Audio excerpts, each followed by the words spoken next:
10 years, 100 years, one moonwalk. Greetings, Smakers! Michael Edwards here, and here for a little bit of a special episode of Kozmik Smak. And you're wondering what those references I made have in common or how they link.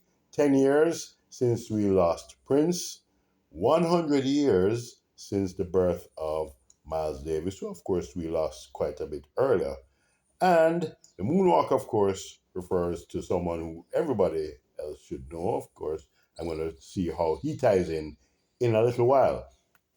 But, of course, we just passed the 10-year landmark of the passing of Prince. And those of you who are familiar with me and with my social media activity know that I'm a huge Prince fan.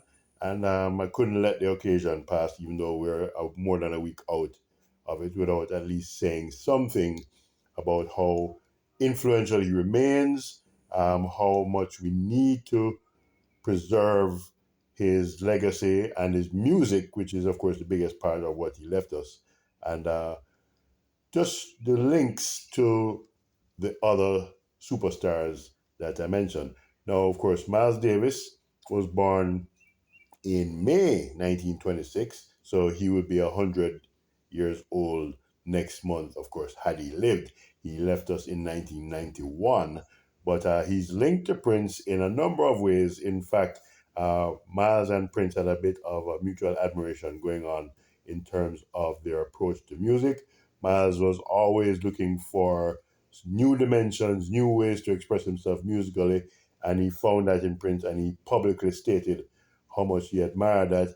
And the two actually did play live together at Prince's Paisley Park Estate, New Year's Eve, I believe, 1989. Yeah, I'm going to double check the date, but or you can let me know in the comments. But they also did record together, and they did do a song that ended up on an album for Shaka Khan. That song was called Sticky Wicked. That's one of the several recordings that they made together. But Prince was also a noted instrumentalist, as some of you know, not just a great on the guitar, but he played many instruments, and he did a number of instrumental works. There's a Madhouse series of albums that he did largely in collaboration with Eric Leeds, beg your pardon, slipping here. Eric Leeds was, of course, major figure in the revolution and a saxophonist in his own right. The Madhouse albums, I believe there were 3 that were released, and there is at least another full one that is yet to see the public light of day. But Prince also did a number of solo instrumental outings. There's Expectation, there is NEWS, which really stands for North, East, West, and South. Don't know why he arranged that way, but of course, you get the anagram news. And there are a number of other instrumental adventures that Prince took over the course of his musical life.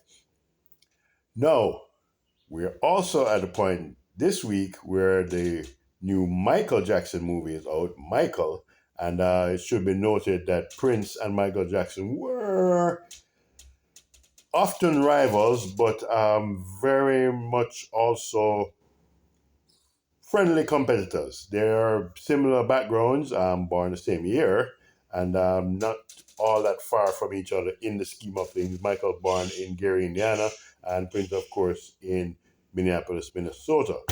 Now, one of the other interesting things is that Tavis Smiley, who knew both artists very, very well, said that Michael told him that he finds it difficult to really sleep or to relax for too long because, according to him, if he slips up too much, if he takes too much of a rest, God gives all the good musical ideas to Prince.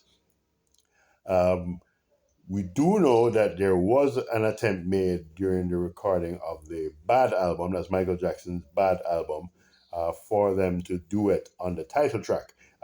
Prince actually told Chris Rock in an interview when Chris Rock had his interview show about that experience, and the story goes that Prince decided that there was no way that he was going to be side by side with Michael Jackson, given that the opening line of that song says, "Your butt is mine."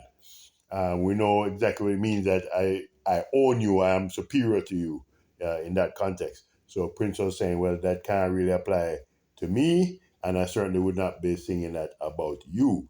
It also is said that Prince, when he received the musical track for the song, actually re-recorded it because he thought it wasn't funky enough and sent it back to them, and that also a copy of that exists in the fabled Prince vault.